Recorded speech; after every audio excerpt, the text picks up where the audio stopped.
Chapter 14.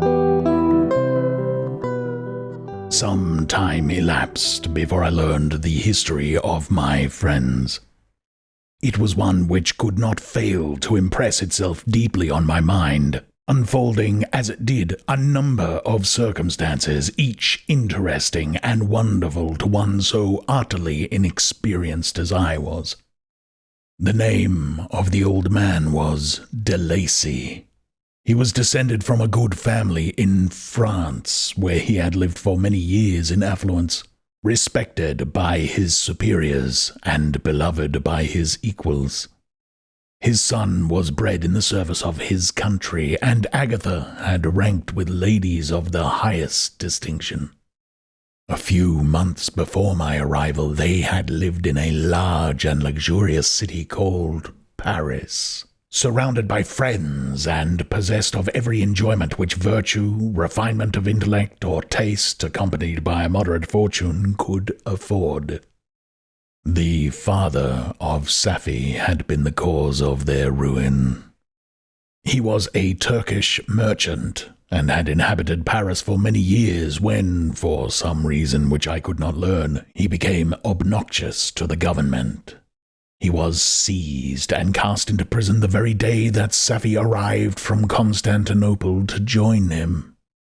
He was tried and condemned to death. The injustice of his sentence was very flagrant.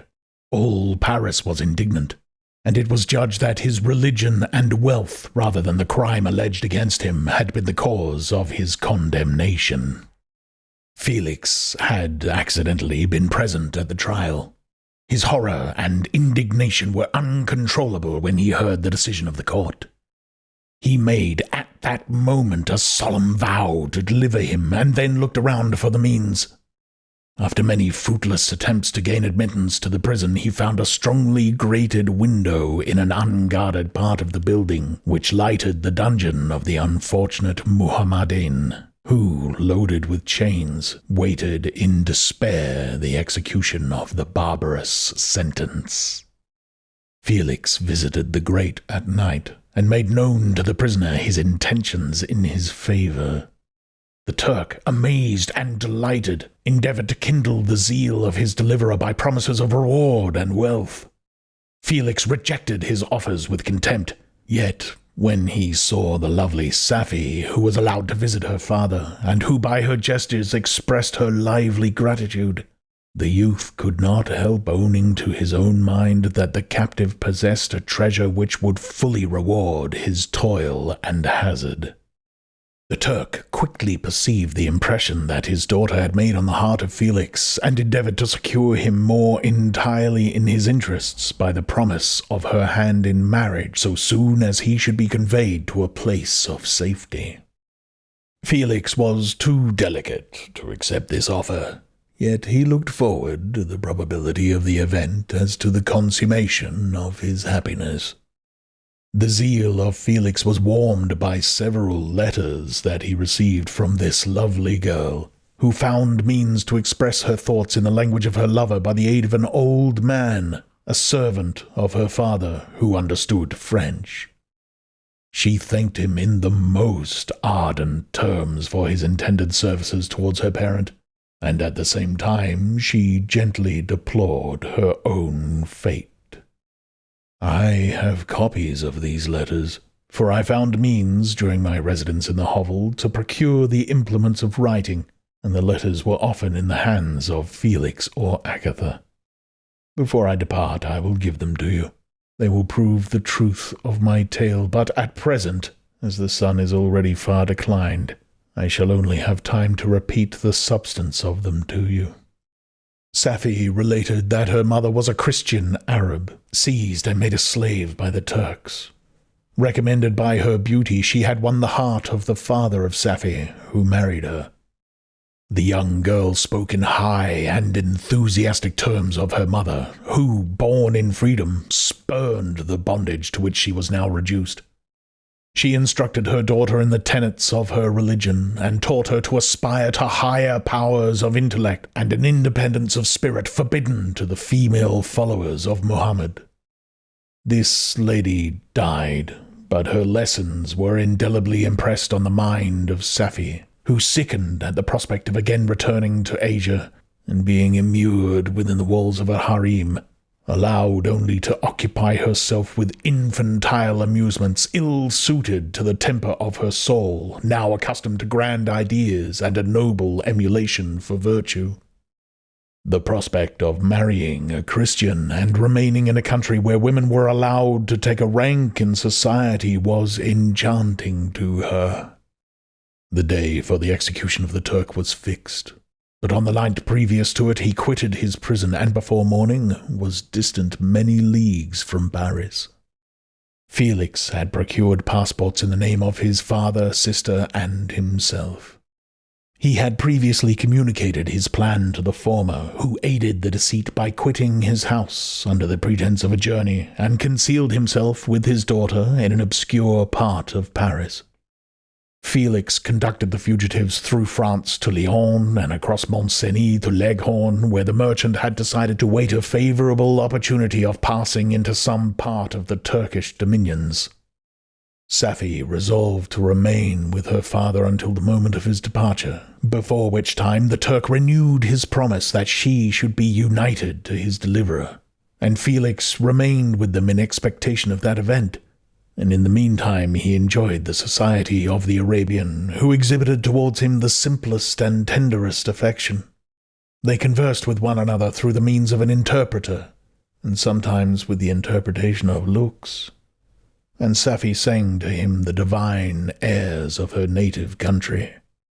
The Turk allowed this intimacy to take place, and encouraged the hopes of the youthful lovers, while in his heart he had formed far other plans.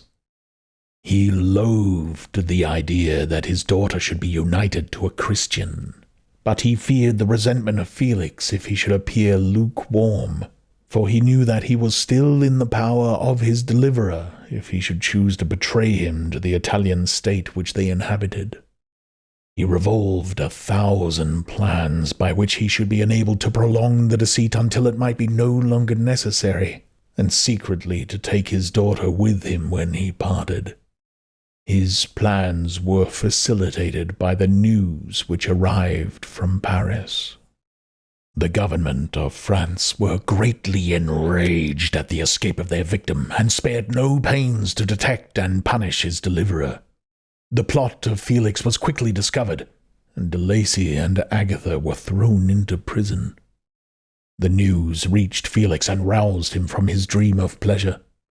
His blind and aged father and his gentle sister lay in a noisome dungeon, while he enjoyed the free air and the society of her whom he loved. The idea was torture to him.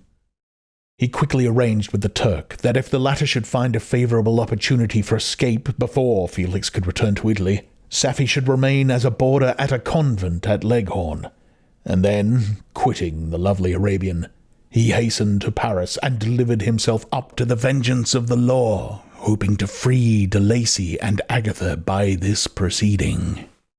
He did not succeed.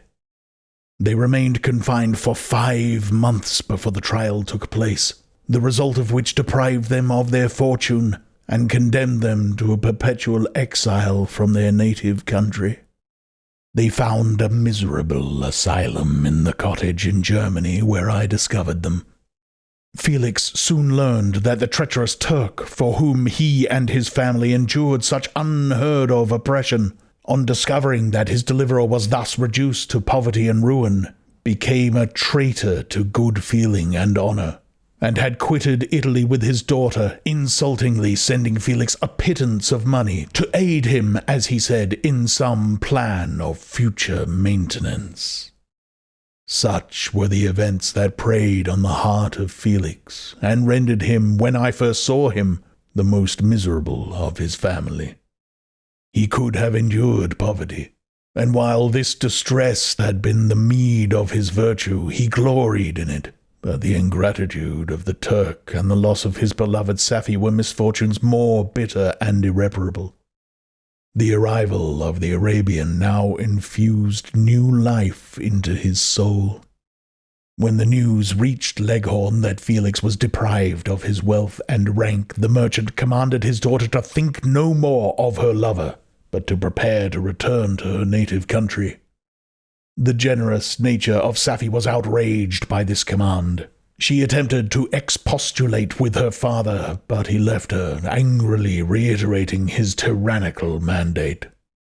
A few days after, the Turk entered his daughter's apartment and told her hastily that he had reason to believe that his residence at Leghorn had been divulged and that he should speedily be delivered up to the French government.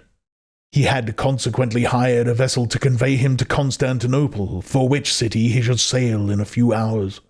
He intended to leave his daughter under the care of a confidential servant, to follow at her leisure with the greater part of his property, which had not yet arrived at Leghorn. When alone, Safie resolved in her own mind the plan of conduct that it would become her to pursue in this emergency. A residence in Turkey was abhorrent to her. Her religion and her feelings were alike averse to it.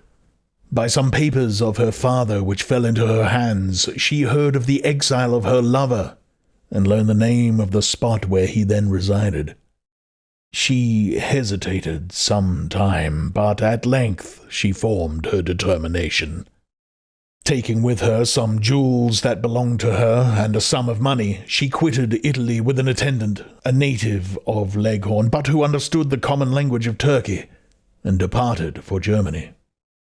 She arrived in safety at a town about 20 leagues from the cottage of de Lacy when her attendant fell dangerously ill.